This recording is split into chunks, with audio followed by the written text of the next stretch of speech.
Hi guys, it's me JB with a video. I've had a look at Burnley's.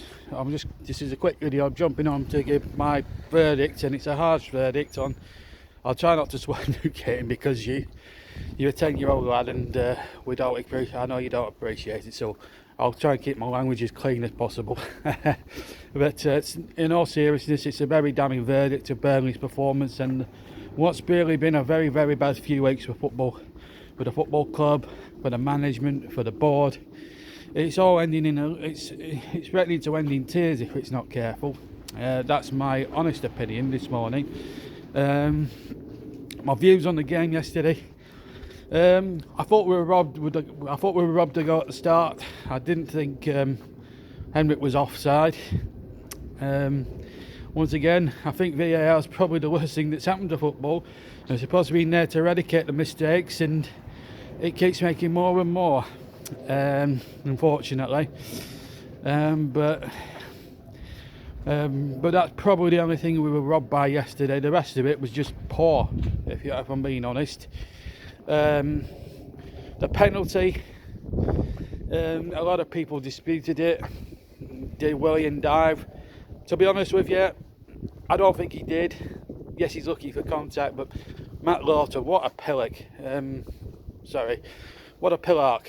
He comes in there, he slides in. You're gonna risk, and Lawton, you're gonna risk bringing down someone if you slide in. You stay on your feet. The first rule of defending in the penalty box, you stay on your feet. And unfortunately, Matt Lawton is absolutely, but he completely wrong. He's acted like a complete blonker.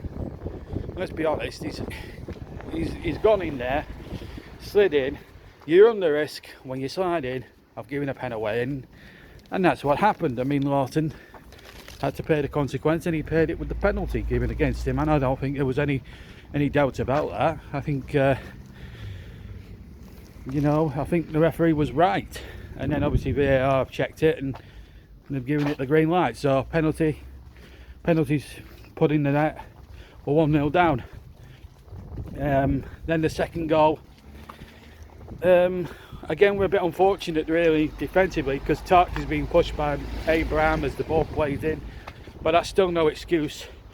There's still a bit to be done when Abraham heads it, and this is where you fancy Nick Pope to save it, and then Nick Pope, for some reason, is distracted maybe by Ben Mee running back, but no excuses. That should be savable for Nick Pope.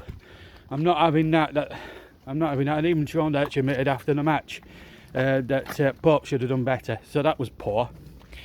We did create chances. We had a few opportunities to get back in the game. Didn't take them. Wood missing a few good opportunities.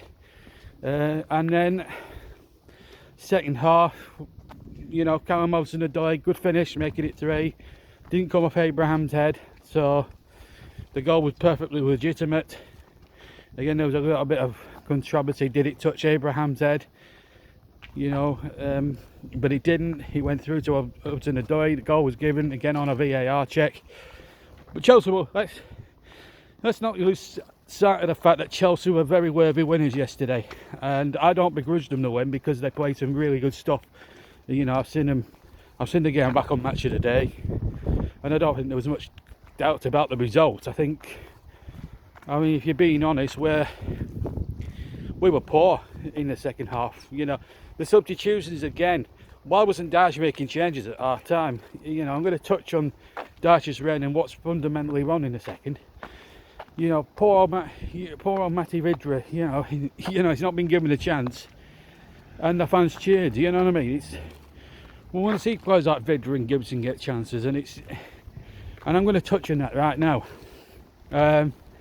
Now then, I am a big Dyche fan, but I hate to say this, but I think it's time for Dyche to leave. He's become too predictable now in recent weeks. I mean, in the last 2 months alone, I think we've picked up something about 9 points. Now Dyche will say, oh, we're 12, 13 points better off than last season.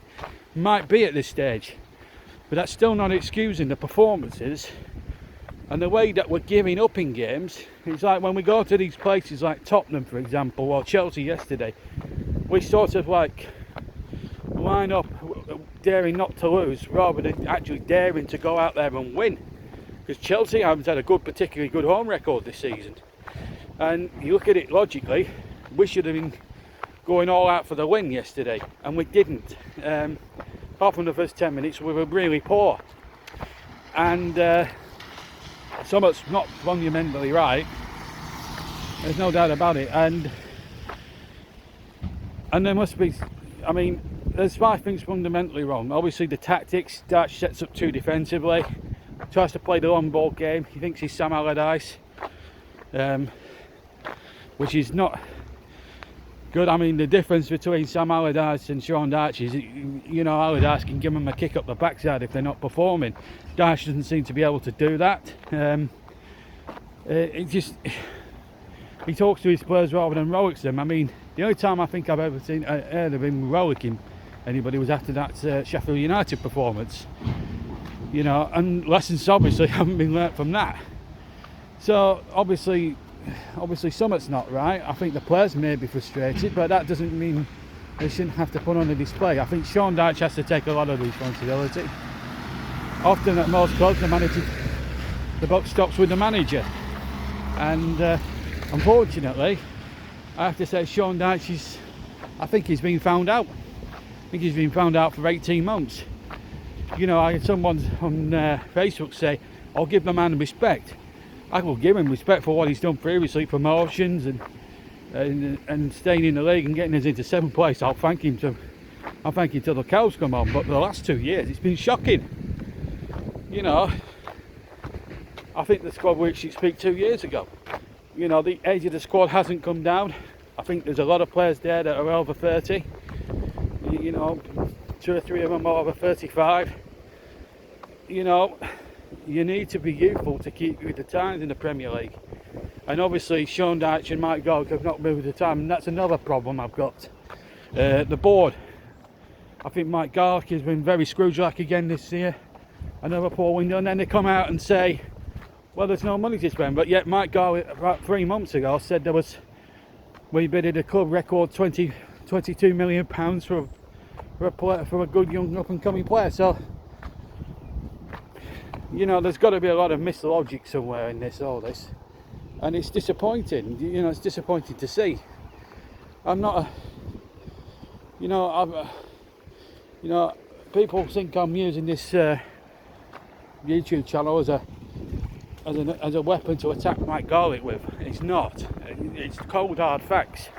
If you've got 22 million to even to bid on one player not 4 months ago, but yet you haven't got it now, something's wrong. Something badly wrong. Then there's poor old Mike Wigg to consider. Now, I don't believe he's not doing a job. I think he's going on Stokes' trick to try and scout the best players that could probably add a bit of flair. But the problem is Mr. Garlick and Mr. Dyche, I think they're in league with each other. I think they're absolutely in league with each other, because you look at Mike Wigg's coming back. We've got great technical players, flair players that could actually change a game. You know, pace and rigor, young players, hungry players, and yet it's not fitting into what Dyche wants. And it's like, you know, I think he only knows one way and one type of player, and that's tough, uncompromising, and not very mobile or pacey. You know, it's just the only one I think we've got with a bit of pace is Dwight McNeil, and I think he'll be lost in the summer. I think he'll go to a bigger club, on Arsenal, Manchester United, Manchester City, whatever, Liverpool. You know, I wouldn't put it past him. Also, I think when you look at it logically, I think there has to be.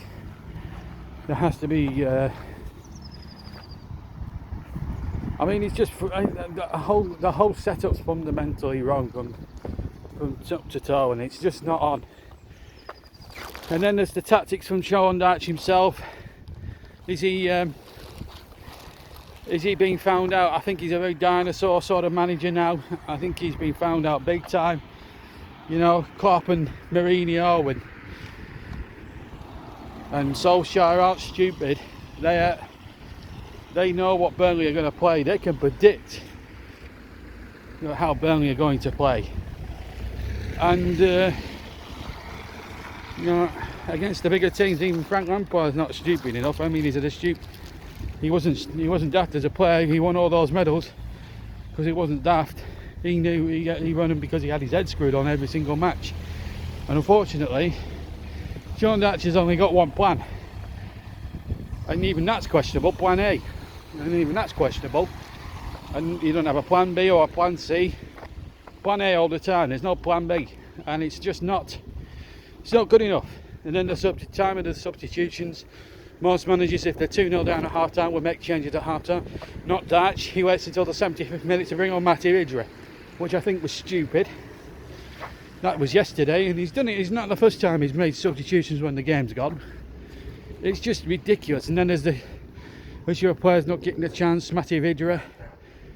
Dyche angered the fans last week, and when they wanted Vidra on, and they cheered, and he said something about as if the fans were cheering as if he scored 20 goals. A comment like that's not going to win you friends with anybody, even football supporters. It's not good enough. And for those reasons, I think Sean Dyche, his time is up, really. I'd get rid of him now, and also get rid of the chairman, because he's a lying toe rag. You don't say in an interview 1 minute in early September that, well, we bidded the club record 20 million, and then all of a sudden, some 5 months later, turn around and say, well, we've got no money, we've got nothing in the pot. So what do you do? But I think there's a lot of things fundamentally wrong, and the form has to change now. I can't see us getting any points from the next 3 games. We've got Leicester next week, and we need a big. I think that's probably the more realistic chance of getting the results. I can't see us getting anything at Manchester United. I can't see us getting anything onto Arsenal. I think Norwich in the Cup, I think we have to knock that. I think we probably have to knock the FA Cup on the head and think, right, stay in the Premier League, and then maybe we have a better season next year, have a cup run. But I don't know. What do you guys think? What do Burnley need to do to change? Don't forget, me and Chris Whiteman will be on Thursday night with a podcast. I'll be back on Wednesday with Wolves' away trip in the Cup replay to Manchester United. So plenty of football coming up on the JB Quiet YouTube channel. But for me, don't forget to hit that like button, hit the subscription. If you want to subscribe, hit the subscribe button and hit the notifications bell. It's a real mess at Burnley, isn't it? Anyway, take care. Enjoy the rest of your weekend. I'll see you soon. Bye bye.